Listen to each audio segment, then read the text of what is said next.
I would really hope that the timeline therapy is something you can do with your eyes closed without a script. And I'll just have our little honor. Transcribing.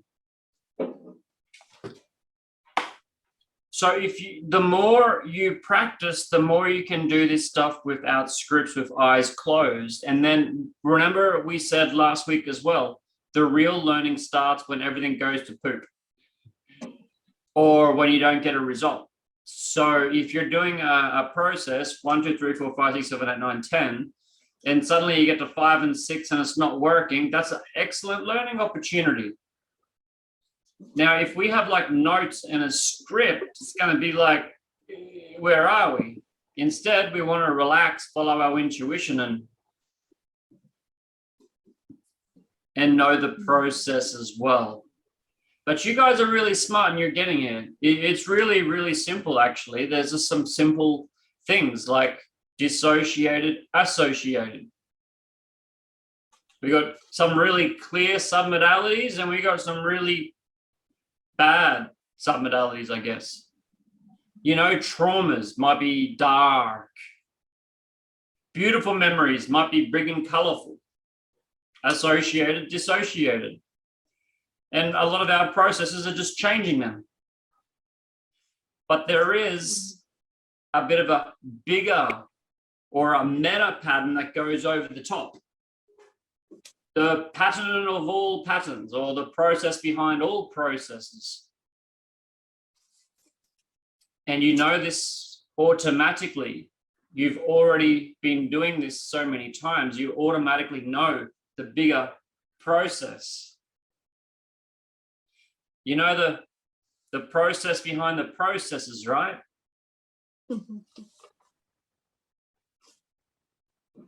That was. What's going on? What's the problem? Or what's the present state? What's the challenge? Dissociate. Make some changes. Associate back in. Oh, we're missing something. Present state. Desired state. We don't always have desired state.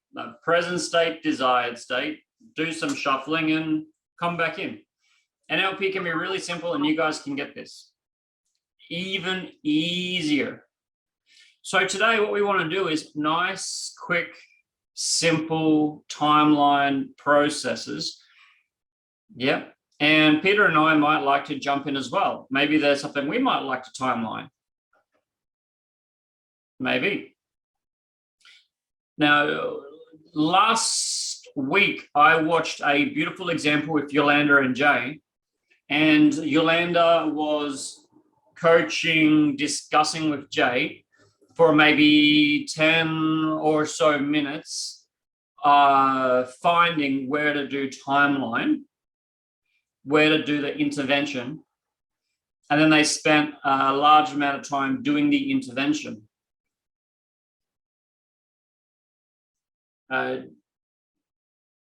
Jay, you can get back to everything in a second. Yeah, right. When you think about that memory you worked on last week with Yolanda, yeah, what's the first thing that comes up? Life-changing experience. Awesome. Awesome. The first thing I noticed was your smile was here, but it went even bigger. Yeah. Well, it's been a pretty incredible week, and that was a catalyst for a number of things that happened as well. So it was like the kickoff, and then a few other things happened. And so, yeah. Now, what we'd like to see today is we'd like to see this process shorter. Shorter. There was another group I was in. I think it was a Dino and Bernadette. who was working with, was it Dino and Bernadette last week? Yep, and I think Benjamin was with Bernadette the week before. Yeah. Okay, so well, with Dino and Bernadette, their processes were like 12 minutes change, 12 minutes change.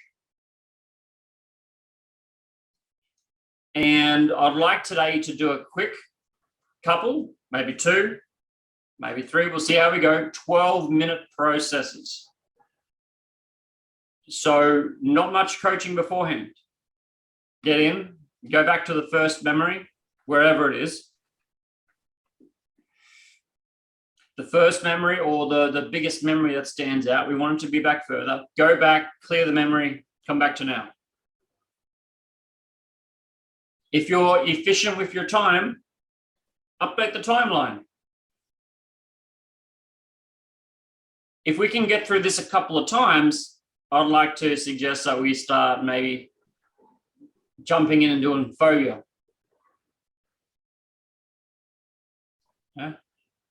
So Peter, they've done timeline a few times. We had a couple of weeks on timeline.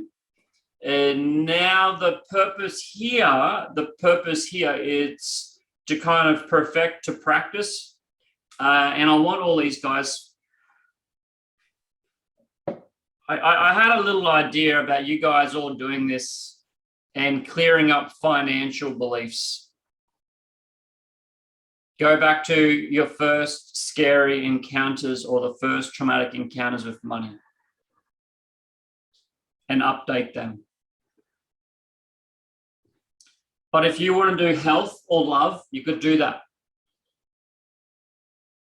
If you haven't done anger and sadness, you could do that. Yeah. If you want a hand, yell out. Yell out. I was doing this. I was doing this myself about 4 days ago. I took a client back, and when the client went back, the client was still partly associated. The client wasn't dissociated enough. They weren't like a fly on the wall.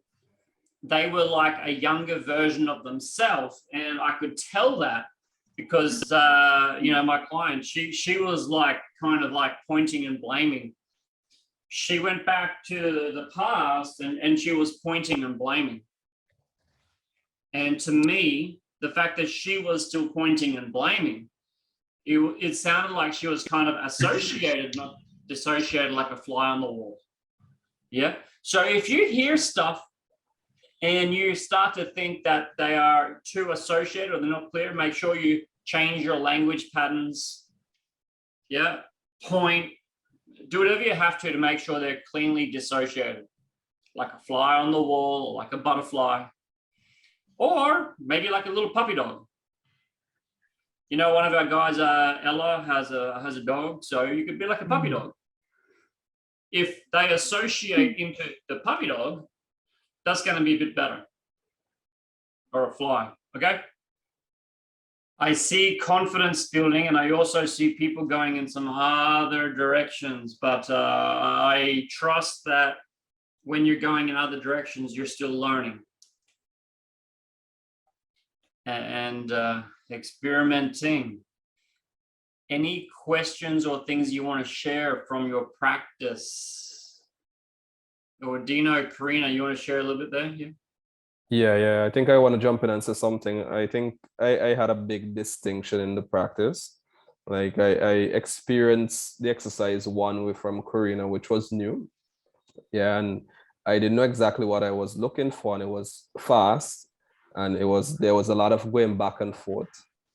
And at first I was a bit resistant, but my brain, my NLP coach brain was like, oh, it's a new experience, so let me see what I can get from it. And it was like, oh, okay, that's interesting. And Adrian came in and did something where it was more specific to a specific point in time.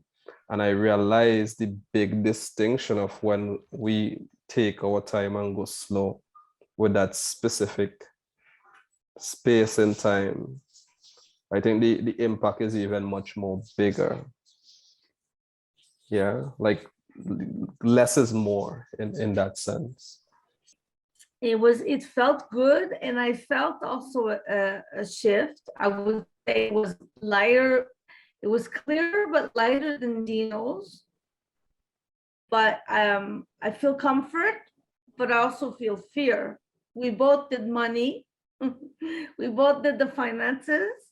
And yeah, on my end, it feels very clear and comfortable, but very fear. And I'm not the kind of person who's fearful, and now I'm fearful. So it's bringing out a new side, I guess, of me, you know, that I have to deal with as well. And thanks for sharing that, guys. When I did it with Dino, I might just take you all through it. We'll see how it goes. There's a couple of little things in there that may have been missed, but a couple more shares around the group. Miss Yolanda. Yeah, so for me, it's very difficult to just like do timeline without really knowing where I want to go to. And so I take minimum like 5 to 10 minutes. It depends on the person, I think, to figure out actually what it is about. And so this time as well, like the evaluation of what actually is really what it is really about, it took quite a long time. So we actually in that time frame we only did one person, and so I don't know if I should just like generalize it more. And when somebody says I want to work about, like, I don't know, I take the sample inferiority, and then it's like, okay, I don't care like what they even mean under that word, you know, what's that meaning to them, and I just like go and use that word and go back. I can do that, but I felt like in this case, like for me in terms of money, inferiority was like so abstract that I needed to have the clarity about like what it's actually really about before I do the timeline and guide the person to back. Obviously, it's not, because for the person it is clear, right? I mean, they are clear about it, and so they will find like their spot on the timeline. So I guess it's just like about me who needs more safety or clarity. Yolanda, if I could pause you there. Yeah. I hear what you're saying, and we might have a wonderful solution for you coming up. Yeah, I know that's about like going into the unknown or something like that. Kind of, we had that with ICF coaching. I could do that. Who in the group work with money?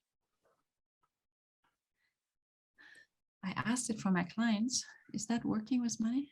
Okay. What do you Okay, mean? so with money, for example, people can have various limiting beliefs from the past. And one of those beliefs could be $20 an hour is a lot, or $30 an hour is a lot.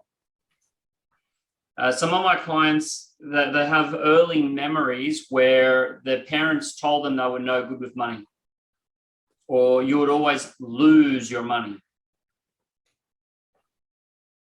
Or someone would go to the shop, get something, come home, and they brought back the wrong amount, or they lost the money. Or they took money out, put it in a, in a pinball machine or something, and they got in trouble. Some people's first memories might have been washing someone's car, or mowing the lawn for someone and getting yelled at because they offered to charge. What else could be a really early limiting belief about money? It's hard to earn money. Hard to earn money. It could have been they saw their parents struggling with money, or they saw their parents being unhappy with money, or they just heard their parents say, money doesn't grow on trees. Yes. Now, if you take a belief like that, to a child, can go all kinds of ways. But what if we went back and we told our little child, money doesn't grow on trees, it just flows like a river? and you're going to master it easily, and you're going to get a grip of it. So there's a variety of points and beliefs people can have about it. Well, love is exactly the same, yeah? So that little talk is just kind of warming up, because all of you may have some early belief, may not. You may have let go of it already. And if you don't have anything back there with money that's stopping you, perhaps you have something else back there. But could you pick one category? One category: money, love, and just write that category down.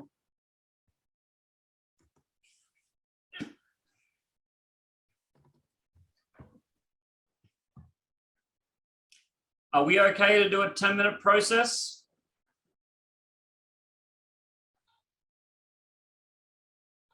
Would anyone be annoyed if it ended up being 12 minutes or 8 minutes? Okay, great. The ball will be in your court. It'll be up to you. You have the power.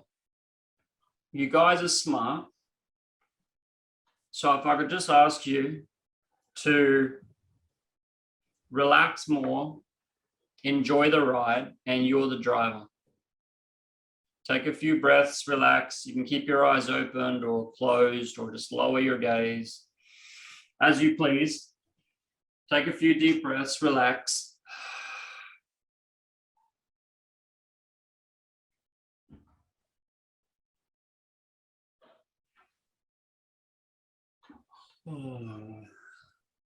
Release all the tension in your jaw. Release the tension in your jaw. Allow your tongue to relax. Notice your heartbeat is already slowing down. And this is recorded so you can get the transcript. No need to take any notes, just relax. Feel your heart slowing down even more. You're in a completely safe place. You belong here in the safety of your home, relaxing.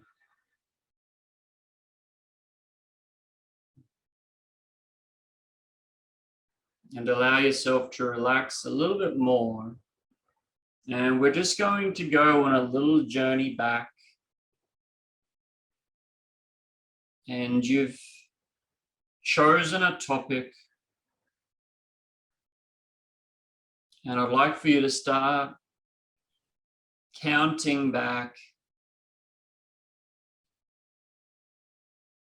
Whatever your age, just start counting back the years.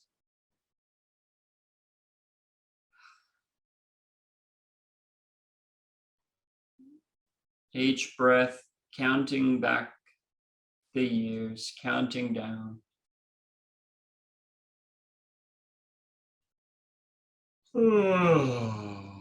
Relaxing.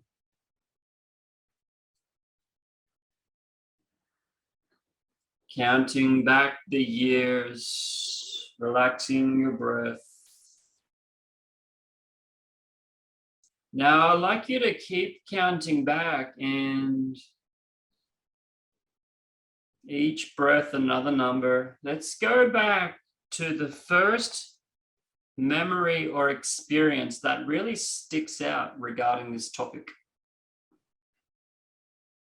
Perhaps it's an early memory. Maybe it's a decision that you made way back. And whenever you start to get back far enough down, finding the early memory of a belief or an experience that happened way back then. Drifting back like a fly, perhaps a butterfly, And when you find the memory that you want, the memory that stands out, the memory that could be, whenever you find that memory, just give me a nod.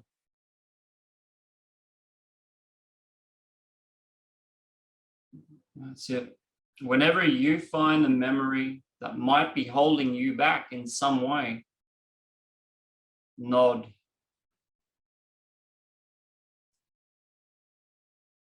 Now, as soon as you find that memory, I'd like for you to be like a fly or a butterfly, perhaps a little puppy dog.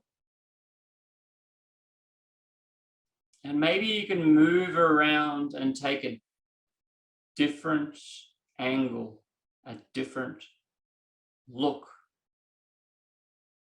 A couple of meters away, perhaps further away. I just want to make sure everyone has the memory now.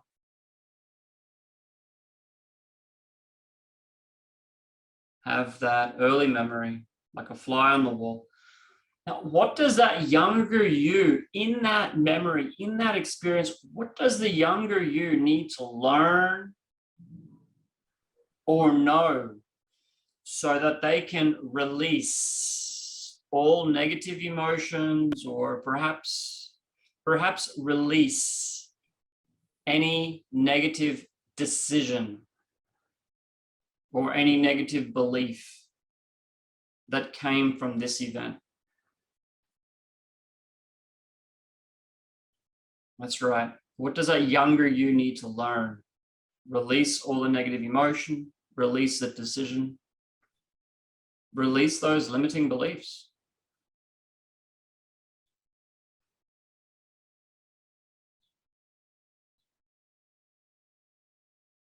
If you need to, you can bring the wisdom of today in.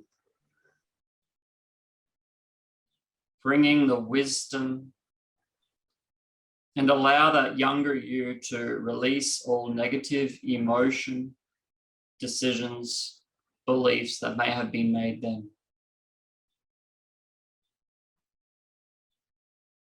And whenever you're done there, just slowly nod.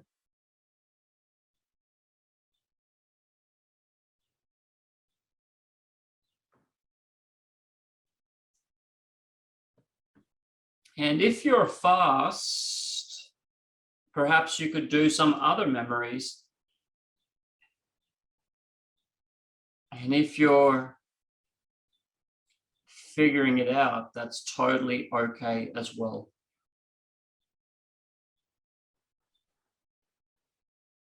Like a fly or a little puppy dog, looking around at different angles, what does that younger you need to learn so that they can release all negative emotions and decisions, beliefs around this event?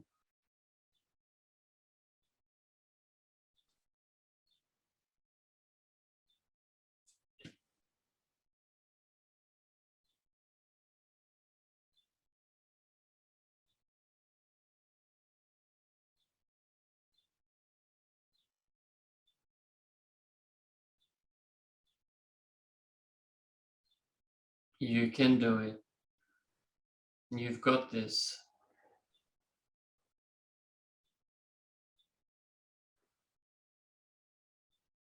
And just give me a nod when you're done.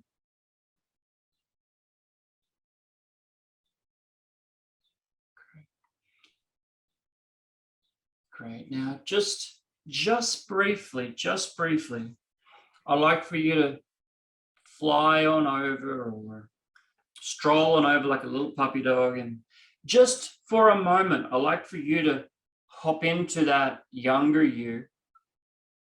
And just for a moment, open up your eyes and see it through. And hear it and feel it through those young eyes, and notice what's different now. Seeing, feeling the difference, and then coming back out.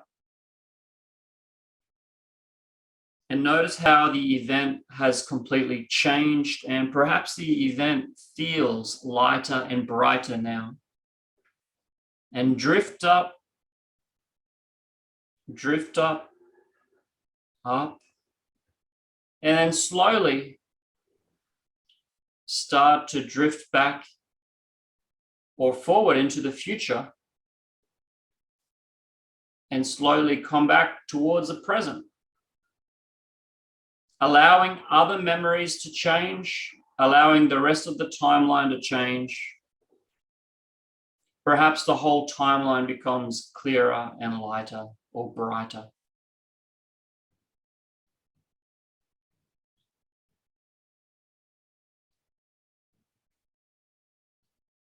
See all those changes filtering out, spreading along the timeline, along all your past. And perhaps into your future.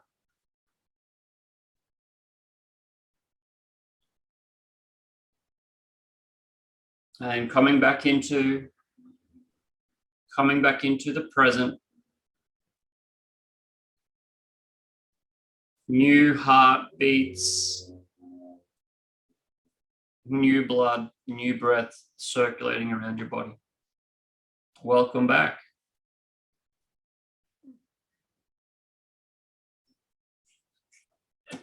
Okay. Allow those changes that you just made to spread. Feel the differences in your body. You made those choices, and you have empowered yourself. I or no one in this room told you what to do. It was only your higher self.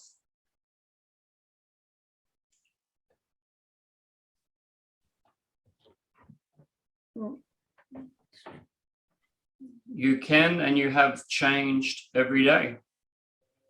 You've just changed again.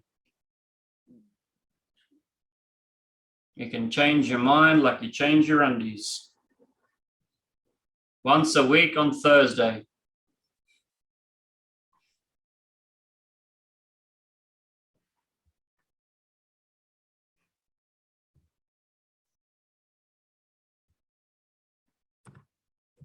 If you have any suggestions on how that could be better, I would love to hear it.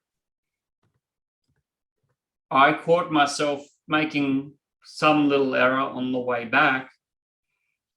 I say like coming back, but that's because I'm in the present and you're in the past. So, you should come forward into your future, coming forward and seeing the differences along your timeline. Oh, well.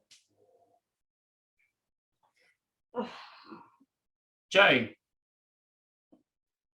Yeah, when you said coming back, I actually started coming back to now, to the voice.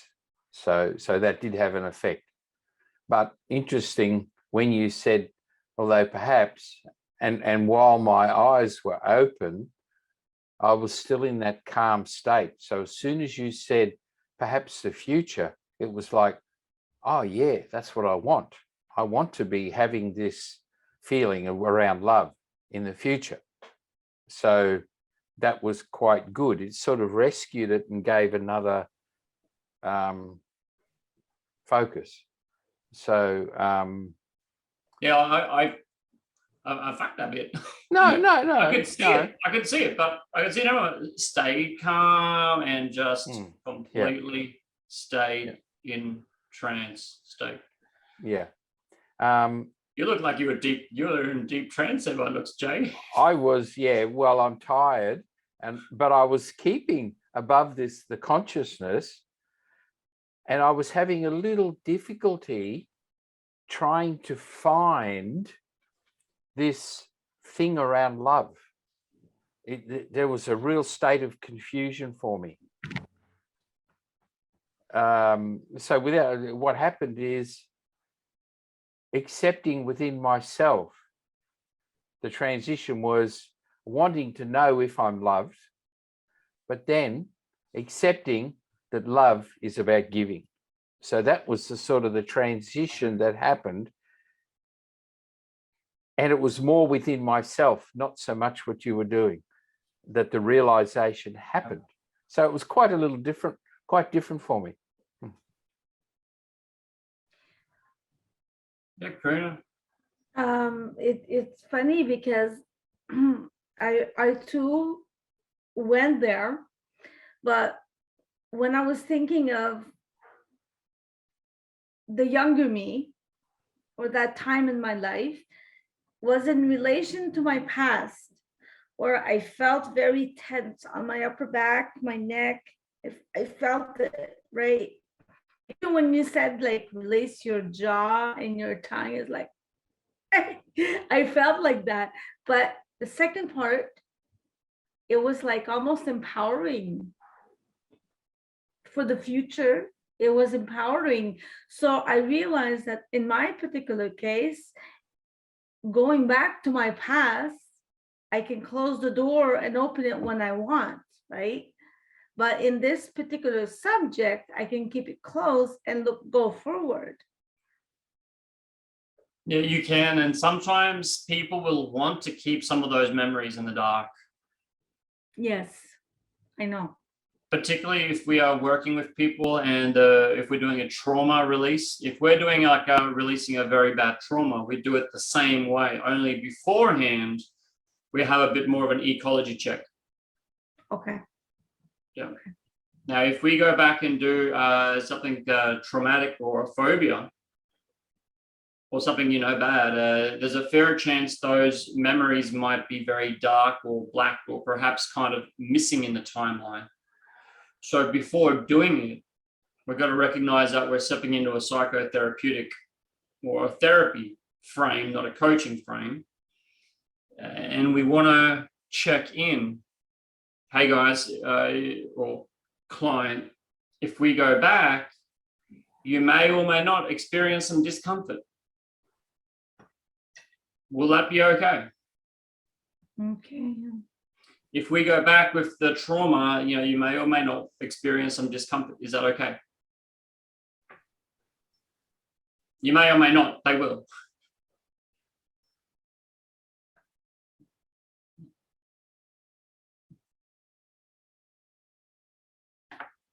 Then when we go back, if there is a trauma or just a change, your state as trainer is paramount. Mm-hmm. We stay where we are, they're going back, we stay centered, we stay in our coach state. We develop a strong coach state because if it's very traumatic or something, it's more important for us to stay in our coach state. Mm-hmm. And we just stay in our coach state, and whatever happens, we may feel it. In fact, some trainers will say, you can feel what they feel, but we feel it and let it go. Yeah, so we can feel what they're going through. We can have empathy, but we got to stay centered in ourselves so that we can feel it, let go, and we stay centered so that they can process it. If they break out crying, what do you do if they break out crying? You let them. You let them. Let them stay in coach state. Okay. Yeah, you let them and you remind them how safe they are and how they can trust. I would think, tell them how good that feels to be releasing that emotion. Go with it and encourage them that that's helping them.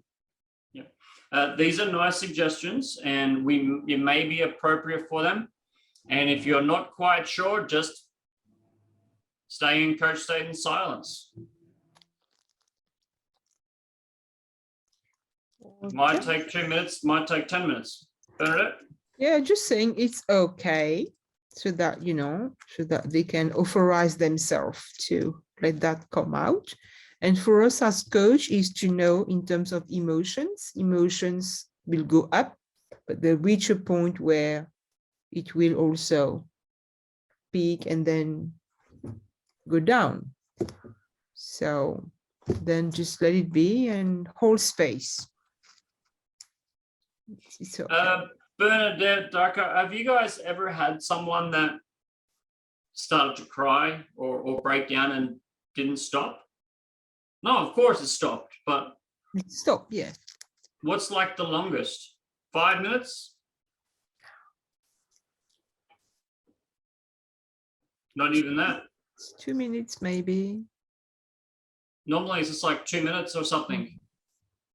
2 minutes, I'd say. Yeah. So we just maintain that coach state. What do you do if you get lost? Does that exist? Sorry, Yolanda? Does that exist? Getting lost? What is that?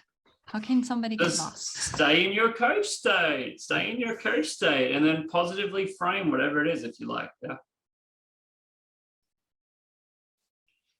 I particularly like to have the client doing a head nod. Head nod when you get the memory, and a lot of my clients will speak it out. Because if we're doing a lot of coaching and they're speaking, when we get back to that memory, they often speak it out. So I like it if they speak it out, we make some notes, but otherwise it's a head nod or unconscious signal. And you get a lot of unconscious signals anyway. I asked you guys to do a head nod or head nods because I was managing 9 people. Yeah. Yolanda? Does that answer your question about, what if I don't know the decision or what it was? I mean, when we had the practitioner class, we did already that, like doing the coaching without like having any specific information or something. So yes, I know what you mean. It's just, and there's not just anything. It's just, it's possible. I feel it's okay. We can do that. Just in this case, I chose to do it more specific, but yeah, it doesn't need to be like that. I thought it was very interesting for me because I guess like I did maybe a bit of funny belief, which is it's not safe in my body. So when I went back, then the disassociated self looking at the disassociated state self, being in that experience where the body is like struggling. And then like I was asking, basically, I didn't know whom of these two I would ask, it's like the disassociated self of the earlier me or the one which is drowning. And so to ask is like, okay, what would that person, like, what would you need to learn now? That was kind of a bit where like, yeah, so it was a bit too, that was a bit interesting. But what came out was like that for me in that situation, I feel it was actually good to be disassociated from my body. So there was like this moment where I thought like, okay, it's okay to be disassociated in these moments. And then a new question or the new question came up, which was like, my body is not safe, rather than like, I'm not safe in my body.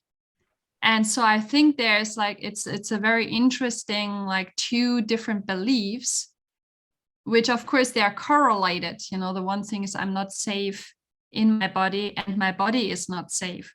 So it's very interesting. So I will move on and work on that and see is like, okay, what can I learn when I go with the belief my body is not safe?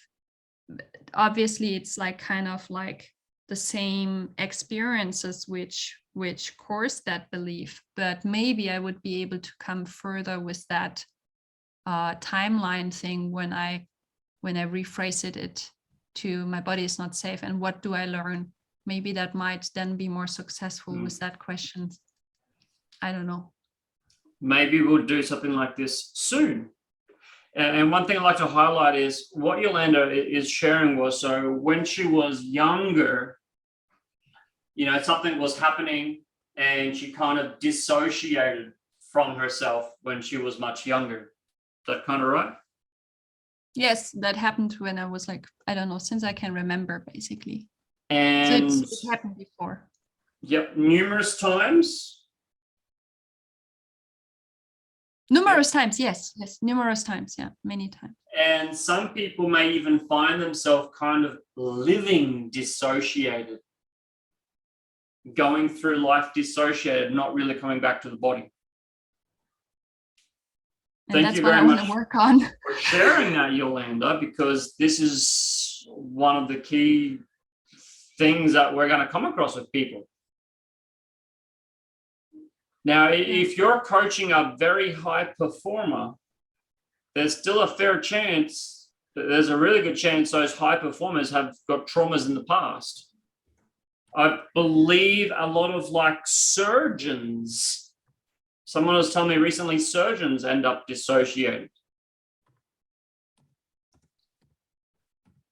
You know, so surgeons are dissociated and they have a problem getting reassociated. They have a problem getting back into their body.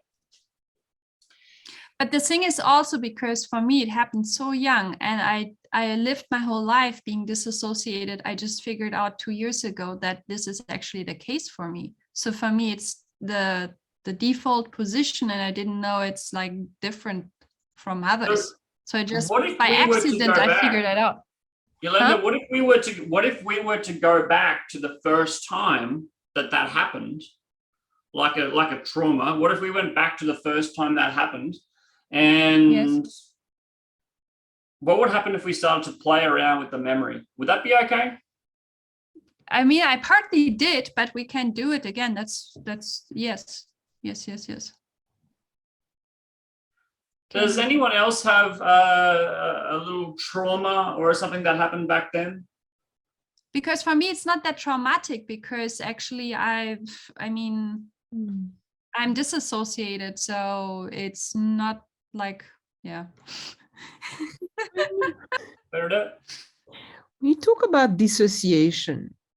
That could also be like a projection in the future. That's a way of, yeah. So in that sense, dissociation can be a coping mechanism. Yeah. And if it serves us, then why not? And I think I'm dissociated, I won't say most of the time, but a lot of the time.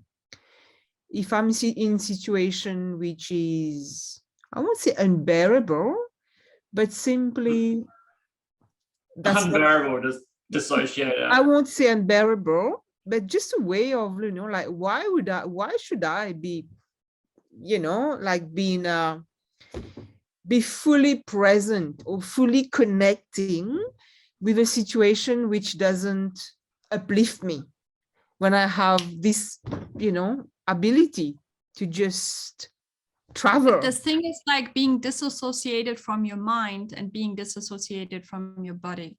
So there's still a difference, you know, like the choice is like me putting meaning into like what I'm thinking about the situation, or like experiencing life through your own eyes actually, and not in a constant observer position.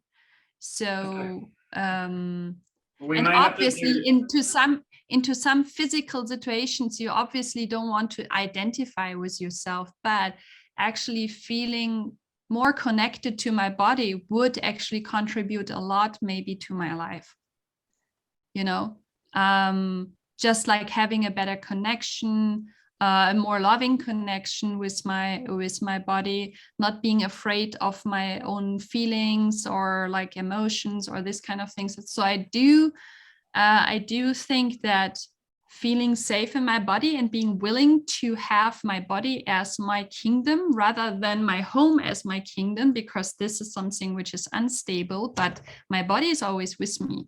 And so I do believe that I want to work on that. Yes. Would you guys like to do phobia cure? Yeah. Would you like a demonstration? Yeah. We do a demonstration, then we take it apart. Sure. Yeah. Yolanda, this experience that you've been sharing, would you be happy to make some changes to this memory in the group so we can all learn? You mean the drowning one or the first one, the first experience I can remember? Both are good. Yeah. Let's go with the first one, maybe. Sure, Yeah. why not? Wait, I have paper. Now, you know you're in a totally safe place. And you know we've done these things before. Sure. I just like to check in if something comes up that causes a little bit of discomfort, or maybe not. Would you be cool with that? Yeah. And you've mentioned a couple of times, and you know how much better your life can be when you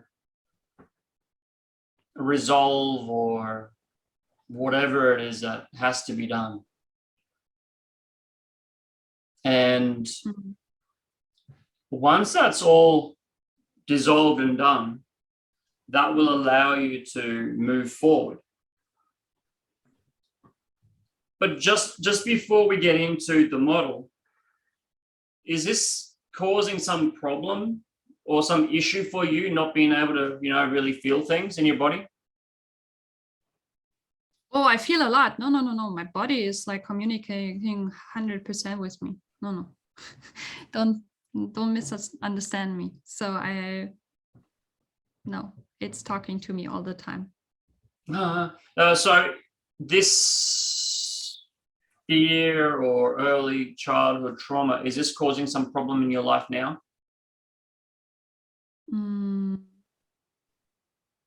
Yes. What will happen if you don't resolve it?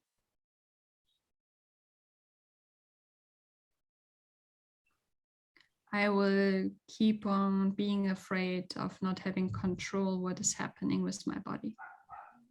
What's the worst thing about that?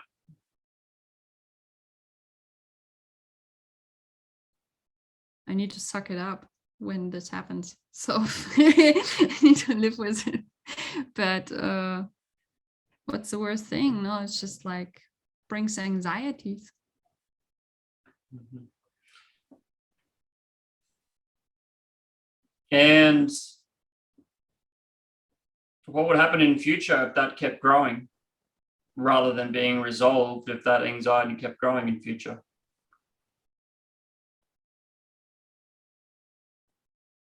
Mm.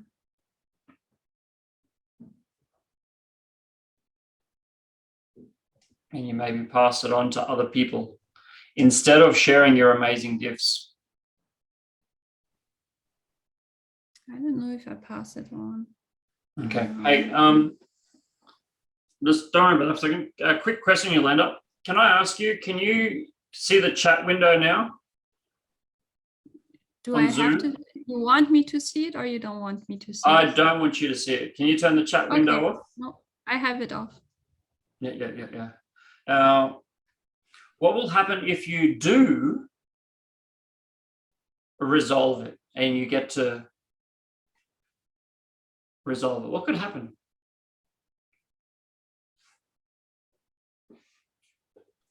In this case, I would have more trust that I'm safe. Even in situations where I don't have control over my body. I'm talking particularly, for example, about operation anesthesia. So I do operations without anesthesia. Yep. Without being put to sleep, because I'm afraid what happens with my body. So that, for example, like in the future when I become older and I need operations, it would be kind of limiting. What would be really, really good and beautiful for you in future once we make these changes? That I can let go. Also, like for sleeping, for example, maybe it will give me so much security that I will be able to sleep much deeper. And how would you feel waking up in the morning? Like totally different, having slept so much better, knowing that the past is in the past. And then looking forward to the future and looking forward to stepping into Shanghai or maybe back to Germany and being a whole new you. Just feeling safe, that my body is safe. That's just like it feels like a incredible, freeing, like everything. Like it really feels like more freeing and relaxed and carefree and just like So just a quick little ecology check. Anything, any negative effects from these changes? apart from that, I'm afraid of letting that go, that guard. All right, wonderful. Are you okay to close your eyes, relax, take a few deep breaths, and slow down? Don't That's yell. it. I do it myself. Okay. If you feel a little need to have a joke or a little laugh, that's totally okay. If you want to let out a funny comment at some point, that's okay. You're the boss here. So you have a little giggle, and just allow yourself to relax more with each exhalation. Breathe in that inspiration and relax.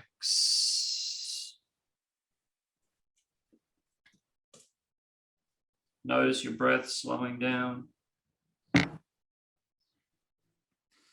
Slowing.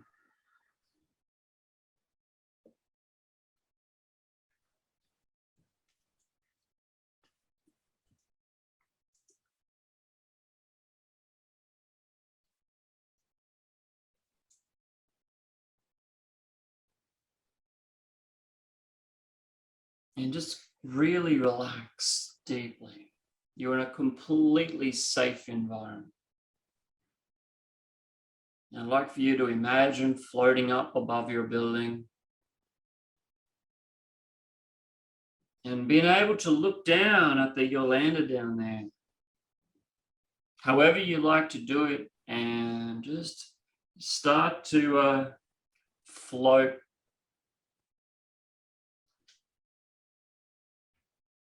Which direction did you float? Float back. All right. I'd like for you to float up a little bit higher. And float back a bit more. And a bit more. I'd like for you to float back to maybe when you were 15 or 10. And notice how safe you are up here floating. And I'd like for you to float back, all the way back, and float back to that earliest memory. And when you get back to around 4, I'd like for you to stay up.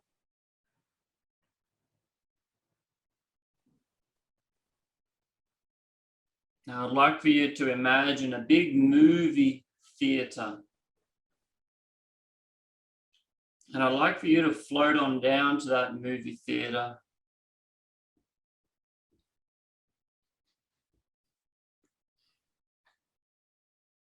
You're completely safe. And you can walk in or float into the back of the movie theater. Into that projection room. A projection room where it's got that big, thick, solid concrete and a little window you can look out, and you can feel completely safe in this dark room, and you can look out through the projector.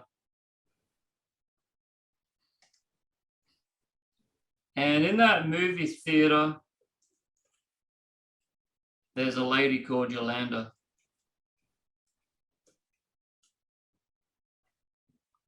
Who is sitting in the movie theater with some popcorn.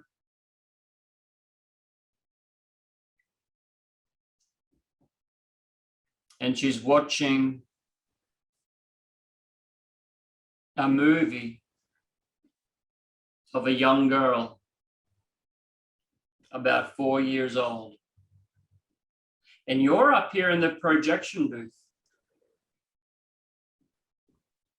Noticing how safe you feel here. Noticing how safe you feel in the projection booth.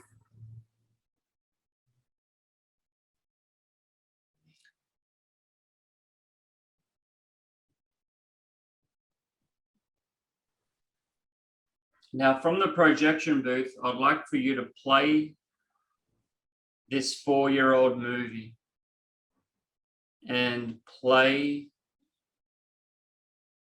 this 4-year-old movie slowly.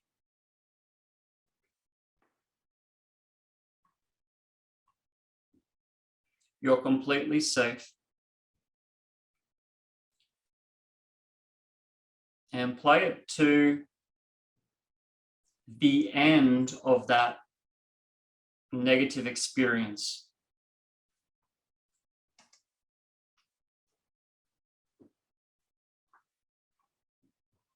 So the movie is now at the end of the experience.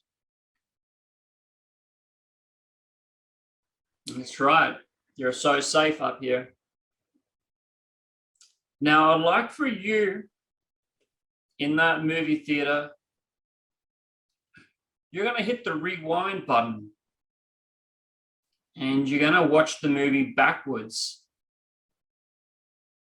in color. Everyone will be walking backwards, talking backwards, moving backwards. Back to the start. It's not really a movie. It's like just one dark picture, basically. So. All right.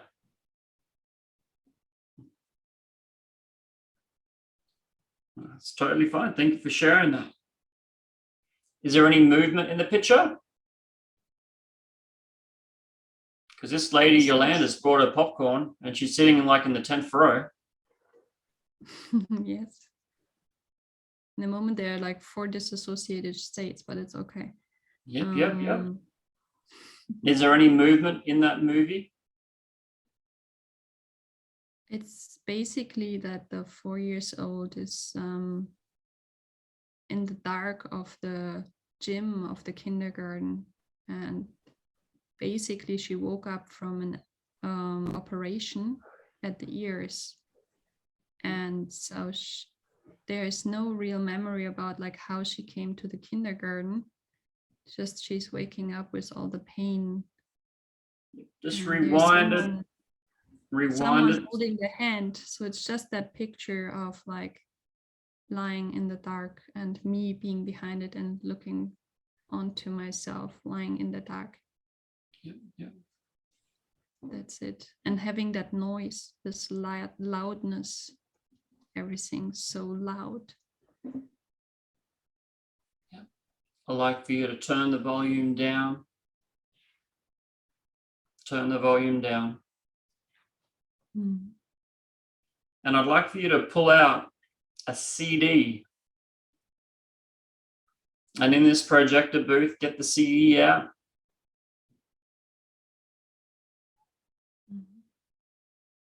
And in this CD, there's a new picture. And in this picture, you want to see it, but you can't quite see it yet. And you look out through the projection booth, and that picture is in the bottom right corner. Bottom right corner. And it's very, very, very small, like a postage stamp. And you press play on the CD player, and suddenly this small picture gets bigger and bigger. And in this new picture, there's a little 4-year-old girl. And she's completely safe. And she's smiling and she's happy. And this picture gets bigger until it fills the entire movie screen. And there's a little bit of a relaxing background music. A background music that makes her feel safe and perhaps giggling and laughing. Like 4-year-old music.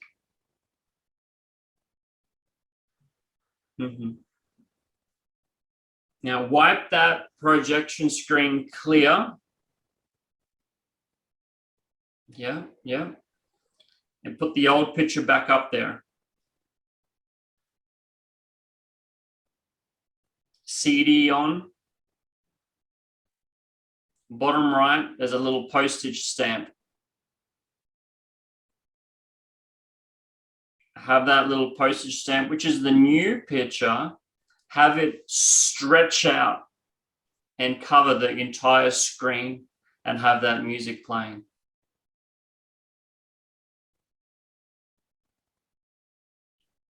Now wipe the whole screen clear.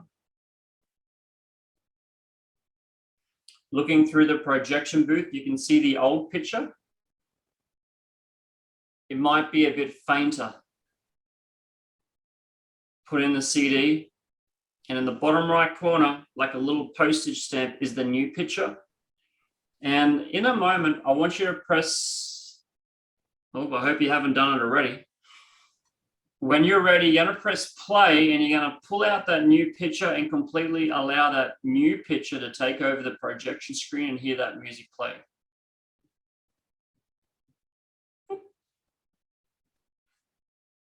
Looking out through the projection booth, I'm gonna get you to repeat the process. This time, do it faster, Yolanda. But give me a nod just before you do it.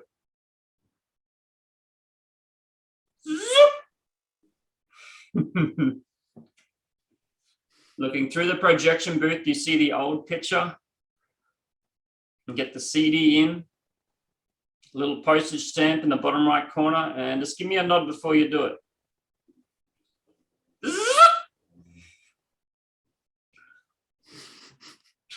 That's it.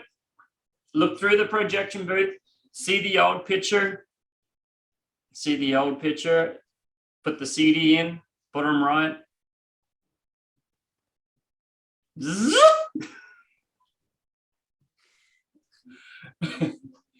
Don't laugh too much. Now pull that old picture up. What's different about that old picture now? All right, now put the CD in. In the bottom right is this little tiny postage stamp, and let me know when you're ready. And you hear the music of the new picture, big and laughing and smiling and giggling like a 4-year-old could play around and be safe and completely good. Back into the projection booth, looking through that screen, you see the old picture. Press the CD player. Got the picture out the bottom right, little postage stamp, and when you're ready.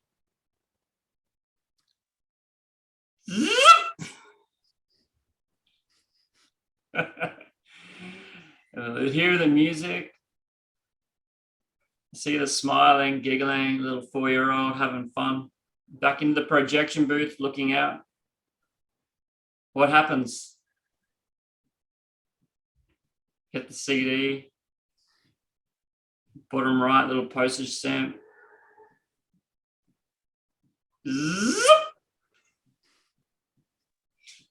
What happens then? You hear the music. Little giggling, little 4-year-old. Back in the projection booth, you look out. Do you see the old picture? It's fading perhaps. Put the CD player in. Bottom right, little postage stamp. And when you're ready.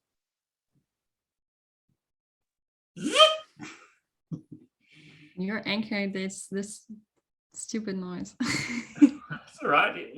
I'm hoping you hear a 4-year-old music. Yes, yes, yes. You hear the 4-year-old music? Yeah. One more time in the projection booth. This time, can you talk us through it? Tell us what you're doing. So I have that black picture. And then I have this stamp down there on the right side of the screen. Bottom right side of the screen, yeah. Yes, and then I cannot even reveal that song. It doesn't even belong to my time zone, that song. But it's okay. Yes, it's annoying enough. Oh. Oh, has it come out automatically, has it? Yes, yes, yes. Okay. Now I'd like for you to cruise on down to where that your lander is and maybe sit beside her. Or if you like, you can sit inside of her. The one in the 10th row. Yeah. Okay. Jump in. Jump into her body, eat her popcorn. And see on the movie screen, little 4-year-old having fun. Mm-hmm. Bright, giggling with that music.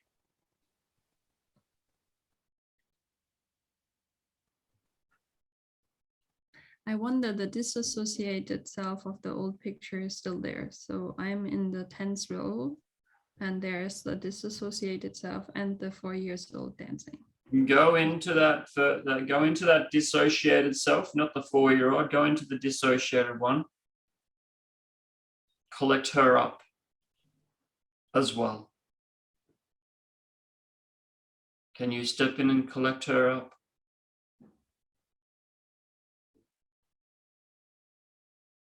Maybe put your arms around her and bring her in.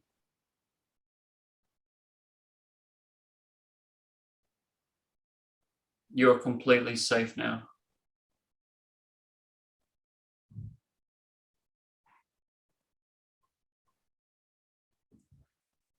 You're completely safe now. Collecting all your dissociated selves together, allowing them to reorganize.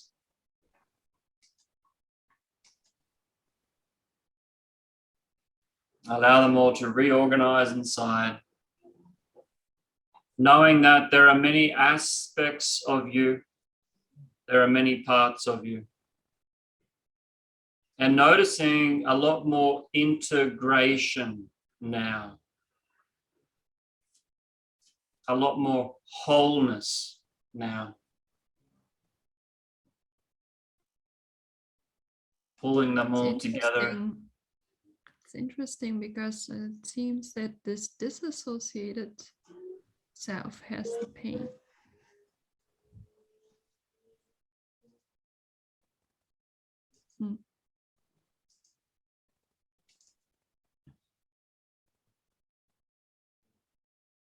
Bringing in all the dissociated selves. And whenever you're ready, you can actually step into that 4-year-old self for a minute. And allow yourself to just see it through those giggling eyes of a young, innocent 4-year-old. And just for a moment, experience that. What is she seeing? From inside to the outside. More important, what's she feeling? She's feeling safe now. She belongs. She's seen. She has something to offer the world.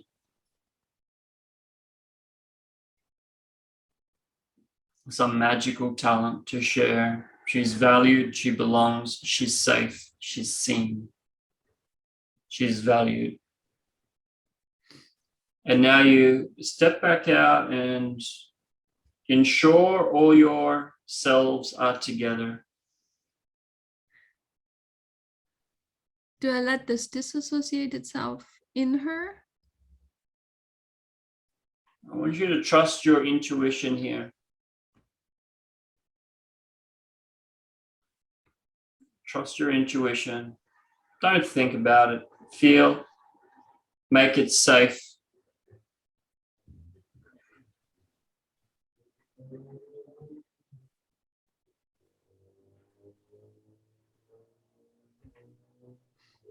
And whenever you're ready, you can leave the movie theater.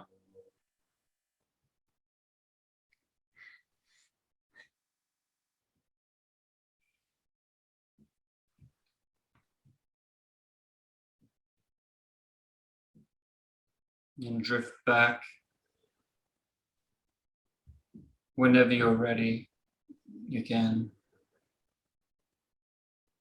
allow yourself a couple of minutes to really integrate, Yolanda, and lock in, hold in the positive changes.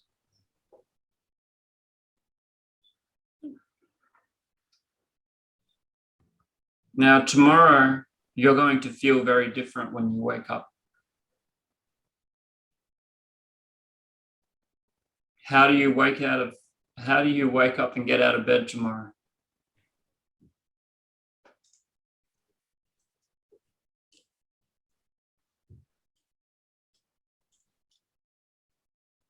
I will see.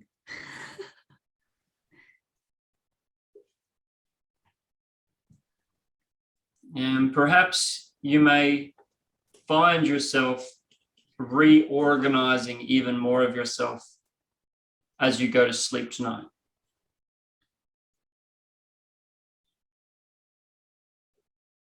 And as you go to sleep, you might find your unconscious reorganizing, finding new ways of being.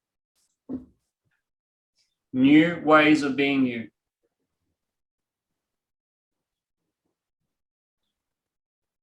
Okay, welcome back when you're ready.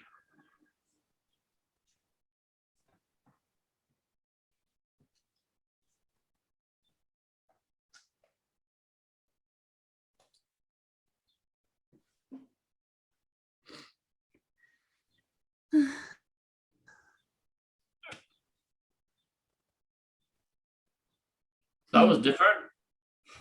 That was different.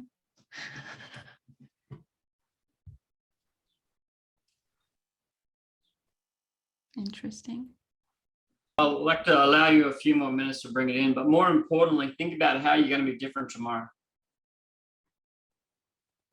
and how you want to be. Let's take a couple of moments to think about how you want to be.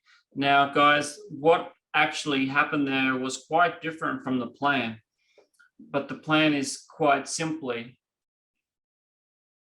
we want to have the person go back to the phobia, but have them be calm and safe.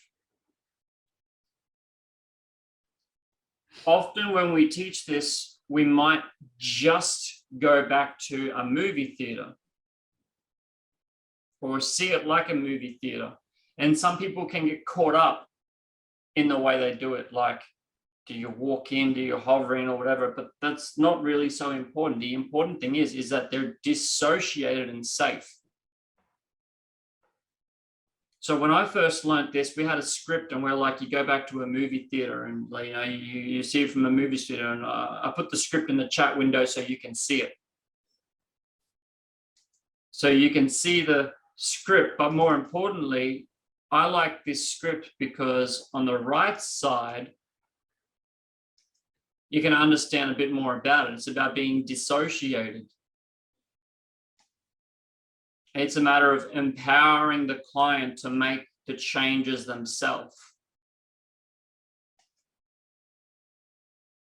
So Yolanda was dissociated. The whole movie and the movie and timeline therapy, the timeline start for that matter, that whole stuff was just making sure that she is dissociated far enough away from the memory.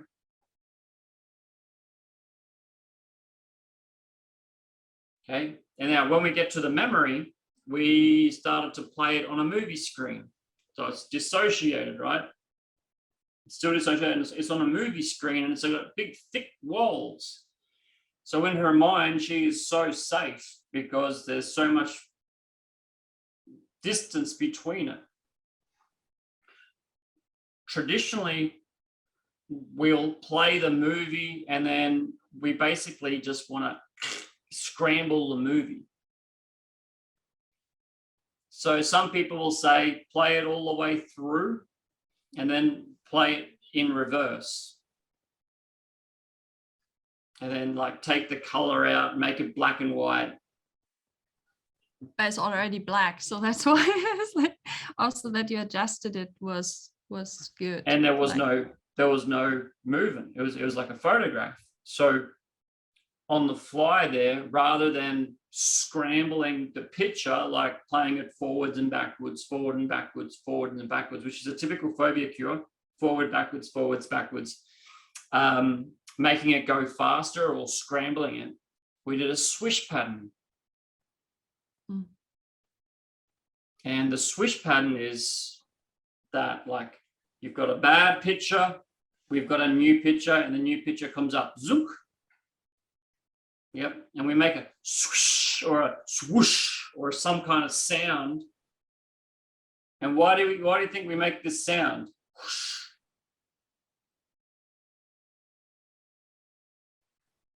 Have a guess. Sound effects makes movies better. Okay, sorry, Dino, then no, Ben, then Dino. Then But what Ben said. Sound effects make movies better. Dino, you really said that? Well, I was gonna say it create a more automated process, but I think it's more or less the same thing. Eh? But then it's also like picked up of what I said about that everything is so loud. And so there was certainly like an audio suffering or something. And to overlay it with like a kids song or something like that. And yeah, to have that process like outlined auditive, is I think a very good thing. Also for anchoring, when he's doing the zip, then it's a bit of an anchor as well. It's a bit of an anchor. It brings in extra rep systems, and it's anchored with me, whoosh, whoosh, whoosh. But then I kind of stopped doing it. And you started to do it by yourself. Yeah. Mm. So yeah, it was an anchor, but then you were doing it by yourself. No. Yeah. I will send the song into the group. Mm-hmm. So just briefly, Yelena, just get that picture of the 4-year-old and notice Yes. what comes up. See it in her face. Yeah. Yeah. It's just hilarious.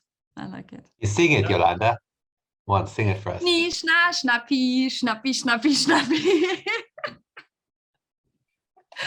And that song is like, from when is that? It's not just even 10 years ago, and this 4 years old is like over 30 years ago. So it's not even from the same time. But somehow I didn't want to link it with I started with another song and then I changed because that was like physically like just more funny, and instead of I'm sailing, Yeah.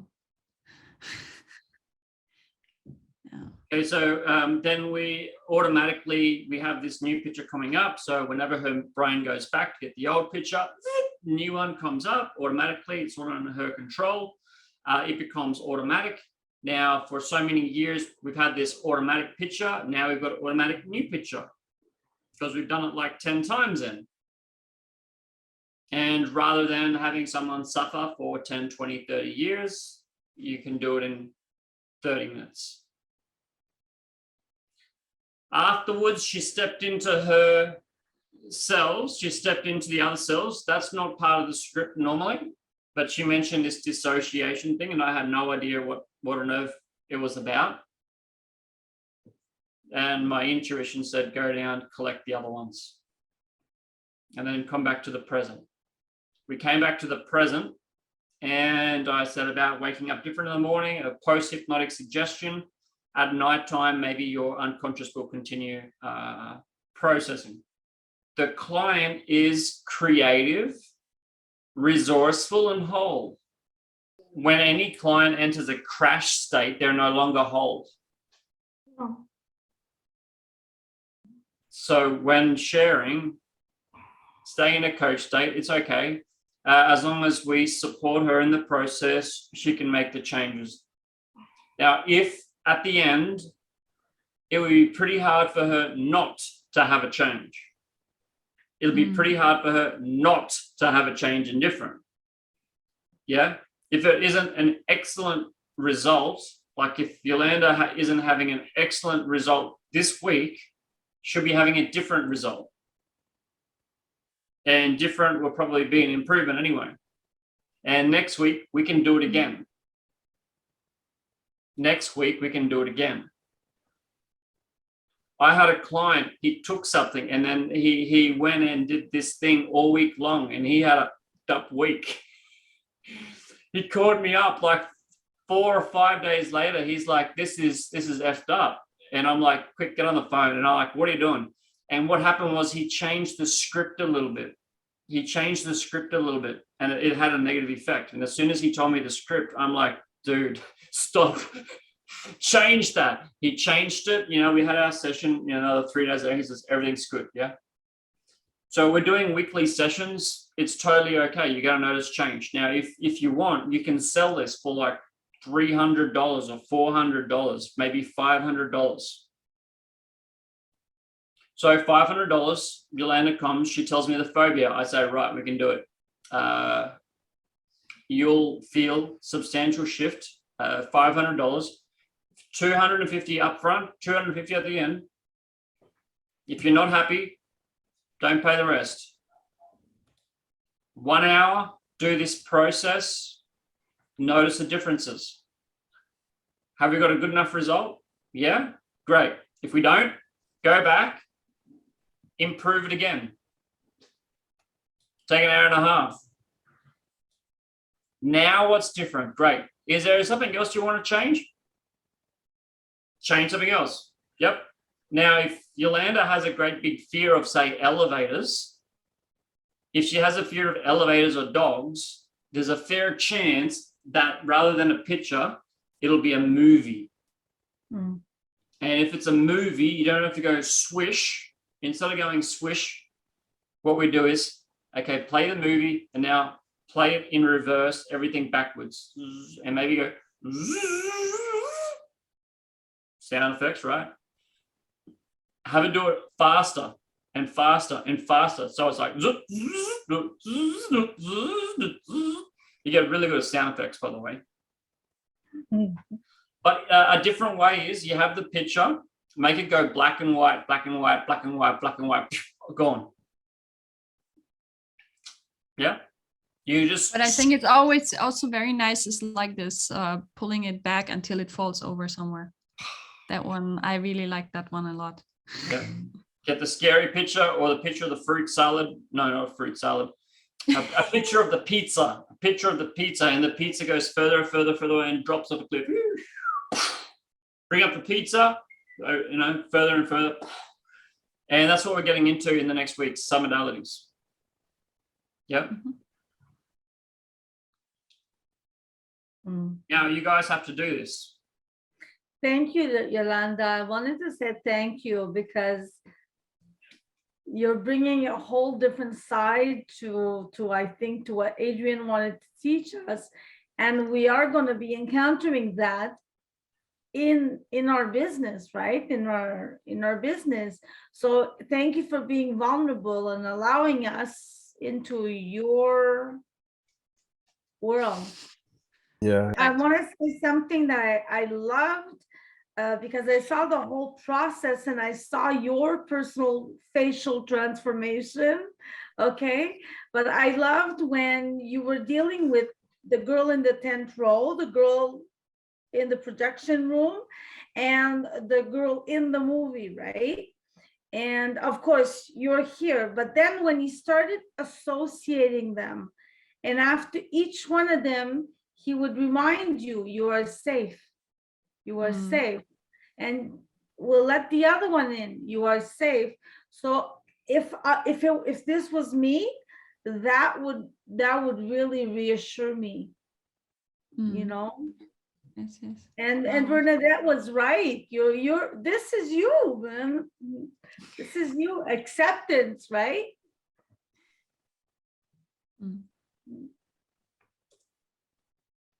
Thank you.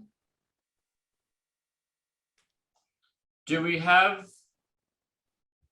who do we have here that has a phobia? Phobia? Snakes, spiders, phobias? Nope. Maybe a little. Adrian is, Yeah. I really don't like touching snakes. It's something I have to do. and I have some friendly carpet snakes around, but I don't like handling them, even though I know Everyone, they're okay. Hey, Jay. Yeah. So if there was a carpet snake on your lap now, how would you feel if there was a carpet snake on your lap? I want to back away, get rid of it. It's like, oh yeah, no, not comfortable at all. You know. Okay, so if anyone does the phobia release of Jay, you do the phobia. At the end, bring him back to now. Okay, now Jay, I want you to imagine there's a snake in your lap and watch what happens. Yeah? Because we've got a test. Yeah. So at the start, you see the reaction for snakes. We go through the phobia cure. At the end, ask him again. Okay, now there's a snake in your lap. Ideally, we'll actually have a snake. Yeah? And as soon as a process finishes, we'll bring out the snake. And now, if we do it as soon as he finishes, he's still in the afterglow or the high of the effect. So he's still a bit high from the change. And then he gets the snake and it's super effective. You know, when you see the hypnotist show, we can do hypnosis. You guys can all do basic hypnosis. A hypnotist show, they have some little tweaks, some little tricks to make it even more powerful. Yeah. So one of the more powerful things is to have a really good test afterwards, and the test backs it up. So if you're working with someone and you do a fear of elevators, don't just have them imagine it. Go with them for a walk. Take them down the road. Take them up an elevator with you. Yeah, or take them over a bridge. I met someone who was afraid to go over bridges. Yeah. Actually go and do that with them straight away, because they're most likely to succeed straight away with you. And then that'll be like, pop, you know, that'll be an absolute convincer. If we do it with Jay and he doesn't have a snake experience, he's going to have a whole week or 2, 3, 4 weeks to reform the belief before he actually gets the opportunity to really do it in real life. Does that make sense? Yeah. But be So careful, Jay, because you might open your door and you're going to have snakes in front of the door. Be careful. This is Australia, Karina. It doesn't worry me having snakes around, but having to handle them actually is what. So normally I have this rod with a loop on it, and I loop that over their head, and I grab them, I pick them up with this rope, put them into a bag, and it's okay. But last time I actually put gloves on, and that was much better than, you know, having to grab it with gloves on. So I found a way that I can grab without feeling that feeling, which I don't like, that feeling of touching the snake skin. But the actual recent time, the snake was hibernating out in the tree, just in the bushes outside my bedroom window. I went out and I touched it occasionally, just a little. So I'm bringing myself into that. So that's okay. where I'm at. Yeah. But I don't like the feeling of having one on my lap. Jay, I'm sorry. It's okay. We're joking. I'm good. No, you guys have me thinking snakes are like dogs in Australia. You know, they're just outside hibernating. You go and give them out to pet. Anyhow. Okay. Well, we're running short on time, and maybe we won't. Well, maybe we won't get to do it now because of the time. But Adrian, I need to, please, if I may. I've had a person I worked with a phobia where I wasn't successful, and her phobia was that her grandmother put her in. They had a big bird cage with a big bird, and her grandmother, when she was naughty, used to put it in the cage. So she has a phobia about birds, the fear of birds, but recently had magpie attack her again. So it's, and I'm really unsure of how to attack whether the fact of getting in the cage is a trauma related to it, as well as the bird association. So there's like a double whammy. Now, we didn't really get into the depth of Gestalt, but the thing with Gestalt is that there's an earlier memory of being trapped in a bird's cage.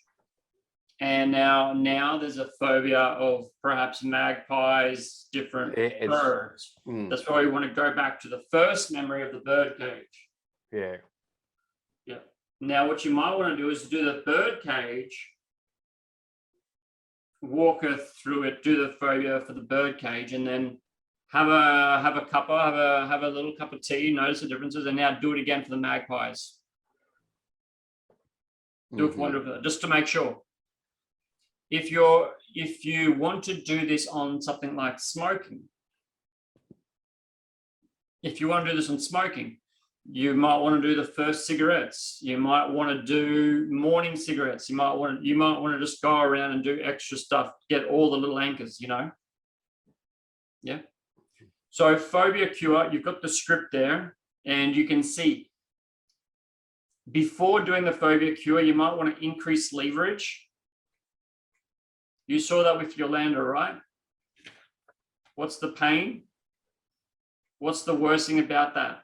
What will happen if things are different? What's the best thing about that? So we increase leverage. We put her into a trance. We went back to the earliest memory. We were double dissociated. We messed up the memory, or scrambled the memory, or swished the memory, or threw the old memory off a cliff. We got a better memory up there. We repeat the process a handful of times, maybe 5, maybe 10, maybe 15 times. If we're pushing it off a cliff, scrambling it, or swishing it, whichever way, we want to make sure that the client can do it by themselves. So, you know, we help the client do it. We help the client do it. We help the client do it. And we start to help the client less, and then have the client do it all by themselves. And while the client does it by themselves, with your calibration, you might start to see you might notice their eye patterns while they do it. Yeah? So make sure it's done and it happens automatically. Calibrate happens automatically. And then maybe associate in, see how it's different. That helps convince them. Bring them back.